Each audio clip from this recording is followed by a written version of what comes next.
Tell me how the last 300 days have been. It's really crazy. You know, it feels like one long day, but then it's exhausting. You know, like 300 and more, like 3 years in one year, really. You know, for us, it's from day to day. We really live from day to day. From the last time we spoke with our son, which was October 6th, and to one extent, the time seems like it stopped, but it hasn't, right? And there's so many things going on in the world and in the region that it's just really hard to keep track of and to breathe. We're just a normal family from Plainville, Long Island, and we've been multiple times in the White House. The latest was last week, together with President Biden and Prime Minister Netanyahu, which was a very different and special meeting. I've been to Qatar, met with the Prime Minister of Qatar. We travel the world basically, and just trying to advocate for the release of the 115 hostages that are in captivity today, 300 days. And so you mentioned, you know, you're a normal family from Plainview. You know, aside from the horror of having your son being held in captivity right now, what has it been like sort of being thrust into the spotlight the way you have? I mean, you spoke at the RNC and, you know, you really made an impact when you did. Mm-hmm. Just how has this been for you? We've been forced into becoming diplomats. You know, we're meeting with Congress people and Senate leaders, with world leaders from both sides of the aisle here in the United States multiple times, making sure that the hostages aren't forgotten. There are 8 American hostages still in captivity. Of them, 5 are considered to be alive, and another 3 murdered, and their bodies still being held by Hamas. And we, like Ronen said, you know, we've been traveling to Washington. We've been there maybe 11 times. We speak at rallies. We were at the RNC because, you know, people need to know, you know, that this was an attack on Americans, not just on Israel. There were 45 Americans murdered on October 7th of the 1,200 total people that were murdered that day, slaughtered, raped. People need to know this is not over, and it will not be over until all the hostages are released.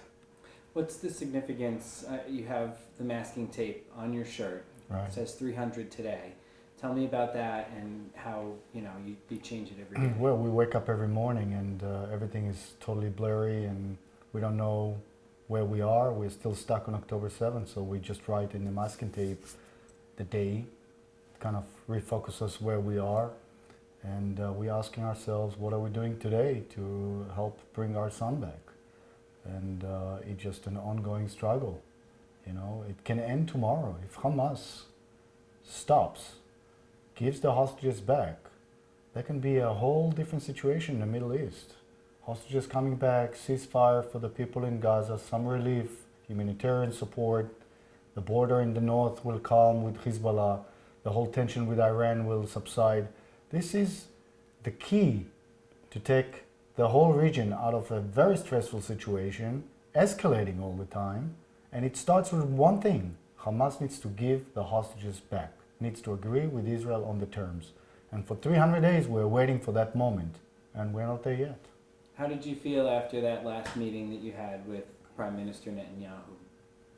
It's been a complex meeting because we know he's trying to maximize the deal for Israel. He's trying to get into the best condition. But as the time progresses, we know that hostages are dying down there. It's a very risky situation. So we urged him, and President Biden urged him, to reach a deal now, not to hesitate anymore, not to try to reach the best deal. Reach a deal now, start to get the people out. There are women, female soldiers, wounded elderly. Everybody needs to come. It's multiple stage. Our son may be on the second one, we know that, but it needs to start somewhere. And we encourage the leaders to take brave decisions, even though it's hard and the cost will be very high, and just bring them home. So we are advocating for that. We're pushing for that, and we are hoping to see it very soon. There have been, images, videos that have been sent out by Hamas. Have they sent any images of Omer? They have not. There has not been any proof of life for Omer since October 7th. On that day, Hamas put out a propaganda video of him and his team attacked, and he seemed to be alive during that attack. But since then, we have not had any proof of life. The Red Cross has not been allowed to see any of the hostages. It's really, a prolonged terrorist attack on the hostages and on their families and everyone who cares. Parents not hearing from their kid for 2 hours, they don't pick up on the phone, they're all stressed up. We've been in that exact position for 300 days. Can't imagine. So what do you think it's going to take in order to, bring all of the hostages home? President Biden has put a proposal on the table that Israel agreed to, and it outlines, the details of what it would take to bring all of them home. Hamas needs to accept that deal, and Israel needs to work together with Hamas to put together the final details and just start the process. That's the only way we can see all of them coming home. And there should be a bipartisan support for this initiative. We also heard former President Trump in his meeting on Florida in Mar-a-Lago with Prime Minister Netanyahu that he's encouraging to reach a deal now and bring this war to an end. So there is a real consensus in all the leadership here that this needs to come to an end. And so many people are suffering out of it. And again, the key is start of hostage release. Once that starts, everything else is going to fall in place. But it has to start. Hamas is really holding hostage the whole region, and to some extent the whole world. By not releasing the hostages, they're really making sure that hostilities are still there. The Palestinian people are suffering, Israelis are suffering, Hezbollah is attacking Israel on a daily basis, and it just keeps escalating and escalating. It has to end. We have a lot of family in Israel, and right now, Iran, Hezbollah, the Houthis, Hamas, everybody is threatening to attack Israel. It's a very stressful situation down there.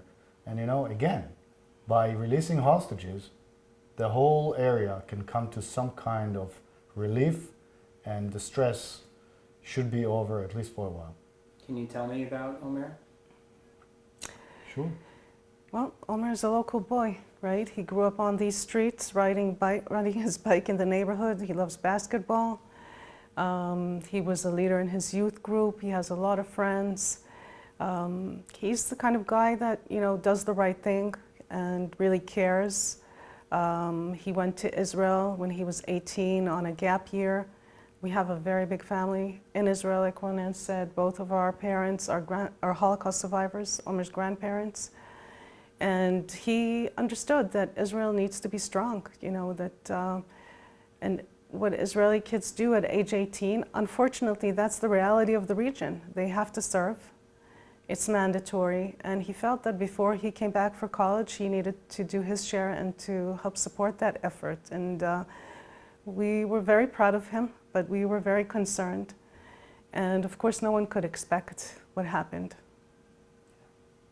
And so what would you like to say to everyone who's watching, all the Long Islanders, your neighbors who are watching this? Well, first of all, we have a very large community here that supports us, and we like to be very thankful for this support. We don't take it for granted. Yesterday we went to the city in Times Square. We spoke. We're speaking in local marches here. There's Run for Their Lives every Sunday morning in different locations on the island to support our cause.